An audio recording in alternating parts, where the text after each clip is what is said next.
Bonjour à tous, je suis Laetitia Magdelaine du site L'Effet Miroir. Alors, aujourd'hui, je vais vous poser une question. Je vais vous demander, est-ce que ça vous est déjà arrivé qu'on vous colle une étiquette? Est-ce que ça vous est déjà arrivé de vous sentir obligé de subir les choix de votre partenaire? Obligé de le suivre quand il va dans sa famille ou quand il veut aller à un endroit, alors qu'au fond de vous, ça ne vous enthousiasme pas du tout et même plutôt ça vous met mal à l'aise. Donc est-ce que ça vous est déjà arrivé de subir les comportements de l'autre ou des autres? Alors, j'ai une personne qui me racontait l'autre jour que on lui a mis une étiquette. On dit donc dans sa famille depuis elle est ado et peut-être depuis qu'elle est enfant, on dit qu'elle est chiante. Donc, sa famille et son mari, voilà, lui collent cette étiquette, voilà, elle est chiante. Parce que elle est là pour les empêcher, en fait, de faire des choses. Donc, dès qu'en fait, elle n'est pas d'accord avec eux, eh bien, on lui dit qu'elle est chiante. Du coup, elle n'ose plus trop exprimer ses besoins, elle n'ose plus trop se positionner, parce qu'elle a peur justement d'être cette étiquette qu'on lui a collée depuis longtemps. Donc souvent, elle essaye de contrôler ce qui se passe chez elle pour ne pas être chiante, mais ça finit toujours par, à un moment donné, monter. Donc son énervement monte et quand on fait ça, vous savez bien, ça fait la goutte d'eau qui déborde, qui fait déborder le vase. Donc, elle finit toujours par avoir des paroles qui sortent plus violemment que si elle avait exprimé dès le départ ce qu'elle ressentait. Et s'ensuit qu'elle s'accuse, elle finit par s'accuser d'être intolérante, de ne pas réussir à être conciliante, et du coup, elle baisse son estime d'elle. Euh, Voilà, donc ça c'est les conséquences, et puis donc, les conséquences de tout ça, c'est qu'au final, à force de le faire, eh bien, elle souffre de douleurs dans tout son corps parce qu'elle intériorise euh, ses ressentis. Donc tout ça, moi, ça me faisait écho quand elle me parlait de ça, puisque j'ai souvent vécu ça quand j'étais dans ma précédente relation, où je n'osais pas aller à l'encontre de ce que voulait l'autre de moi, parce que j'avais peur justement de cette étiquette, j'avais peur d'être jugée, d'être chiante aussi, et d'être la fille qui veut jamais, ou qui met des bâtons dans les roues, la fille pas sympa. Donc pour pas coller à une étiquette, eh bien, et puis surtout pour correspondre à l'étiquette que moi je me suis mise sur moi, donc je voulais être une fille gentille, une fille bien sous tout rapport. Donc du coup, je ne voulais pas manifester ce comportement-là, ou du moins je ne voulais pas être jugée comme ça. Donc pour ne pas être l'étiquette, eh bien on va se forcer à subir. Donc c'est important d'en prendre conscience pour sortir des schémas, parce que plus on subit, plus les situations se répètent, puisqu'on ne met pas nos limites, et ça devient étouffant, ça devient quelque chose qui ne nous correspond pas, et c'est difficile d'être dans son vrai moi intérieur, euh, et d'être dans sa vraie version de soi-même quand on rentre dans ces comportements-là. Il y a une expérience de Rosenthal qui a démontré que lorsque un prof a des a priori sur le comportement d'un élève, ou sur ses capacités à réussir, et qu'il met une étiquette sur ses élèves, eh bien, ces élèves manifestent ce que l'on s'attend à ce qu'ils fassent ou pas.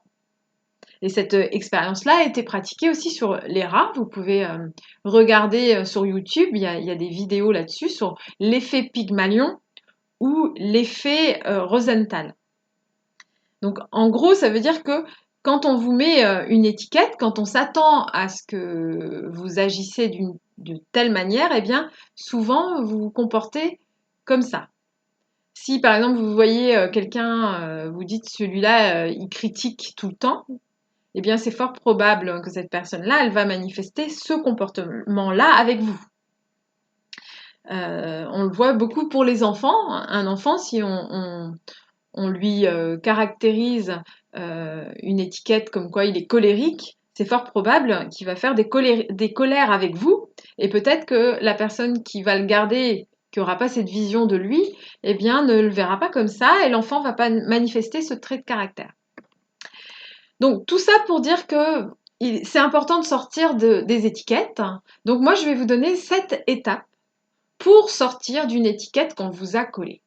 Alors, déjà, la première étape, ça va être de prendre de la hauteur.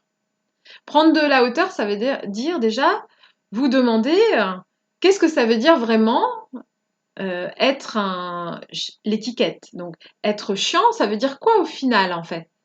Si j'analyse la situation, eh bien, en gros, quand je veux me positionner, quand je suis pas d'accord avec les personnes, voilà, ils disent que je suis chiante. Que je suis chiante parce que je vais pas dans leur sens. Donc, en gros, ça veut dire que quand je pose mes limites et que je m'exprime avec mes visions, eh bien, la partie adverse vont me trouver chiante. C'est normal, je vais pas dans leur sens. Donc, déjà, c'est d'accepter d'être cette étiquette et de ne plus essayer de se battre contre ce comportement, puisque c'est un comportement au final qui vous préserve et vous défend. Donc, c'est vraiment accepter que, ben, je peux être chiante pour l'autre quand je cherche à me positionner. Mais en même temps, c'est sain pour moi de le faire parce que je n'ai pas à accepter tout de l'autre. Donc c'est en gros, j'accepte de mettre mes limites et de me faire respecter même si je suis chiante pour les autres. Après, ça va être en troisième étape, de sortir de la culpabilité. Si je ne vais pas vers le besoin de l'autre, si je ne vais pas dans son sens, eh bien, je ne suis pas coupable. Je ne suis pas coupable lorsque je mets mes limites ou lorsque je me positionne. Je suis juste dans le respect de moi-même.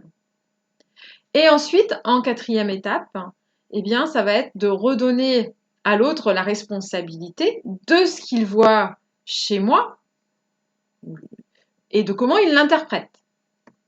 Puisque la manière dont il me voit, s'il me voit chiante quand je ne vais pas dans son sens, eh bien, ça lui appartient.